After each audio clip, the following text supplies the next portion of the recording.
Okay, so what we're going to do is go over the AmeriClef protocol. Just go through step by step and see what you will need to do to evaluate a child or an adult with this. So the first part is reviewing medical history, which you will do prior, and then you'll have this conversational sample portion. So what we're looking for here is intelligibility, speech patterns, and this can also help inform our diagnosis. So this will likely take a few minutes. It definitely depends on the age of the person you're evaluating, but you will just have some prompts like tell me about your brothers and sisters, tell me about your favorite TV show. The three I highlighted are the heavy hitters, that is count from 1 to 20, count from 60 to 70, and then say the days of the week. But there are lots of different ones you'll ask. So after you've done that, then we are going to kind of get into the resonance portion. So what you see here, we have 24 sentences. These are all loaded sentences, so they have our target phonemes in them so that we can assess different resonance components like hyponasality or hypernasality. So you are going to say these sentences and then have the individual repeat the sentences back to you. If it is a young child, you might just have to repeat one word that has the target phoneme and have them say that word rather than the sentence. But what you'll see here is the target sentence on the left. Then we have a spot that says sound.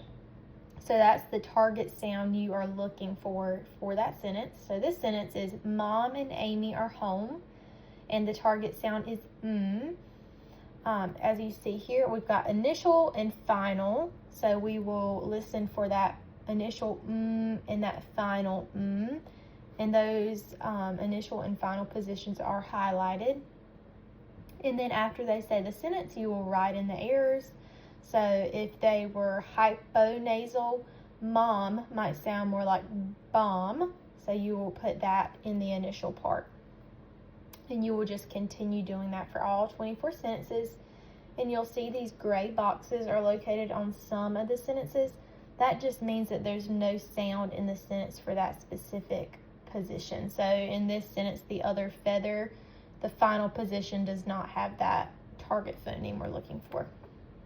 And then at the end, you will total the number of errors and you will note that at the bottom.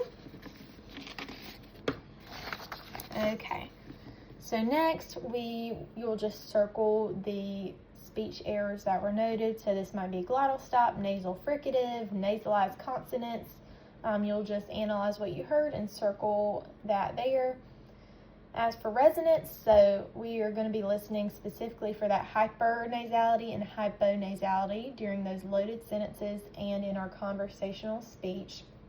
So this is where you're going to rate what you heard. So starting with hypernasality, is it heard during connected speech? So you'll say yes or no. And was there any resonance shifts with nasal occlusion on E and U productions, those high vowels? Yes or no. The hypernasality rating scale is a little bit more complex than the hyponasality rating scale. So we've got a rating scale of 0 to 4. 0 is absent.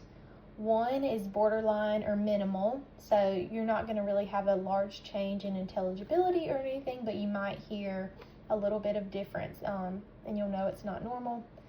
Number 2 is mild, so you'll hear that hypernasality on high vowels like E and eat and oo and chew.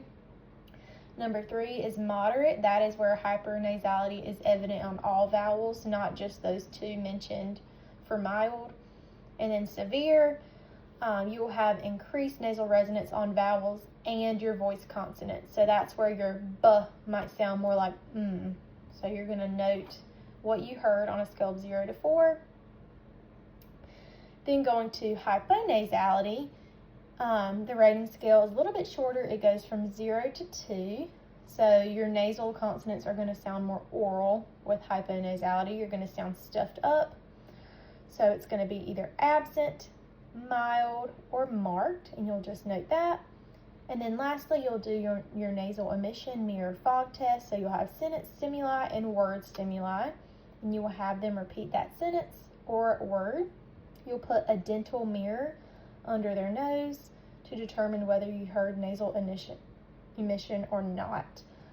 So like puppy will pull a rope, you'll put that mirror under their nose, and if you see it fog up, you'll know, yes, there was nasal emission. You do have to be careful though, because the child or adult breathing could create a false positive for nasal emission. So you want to put that dental mirror under their nose at the right time so that their breathing is not interfering with the test itself. And then you'll see if they had audible nasal air emission. So did you hear that nasal rustle, which is like that bubbling friction sound? Or did you have inaudible nasal emission, which is either consistent or inconsistent? And then we will go further into oral mechanism exams in the next video.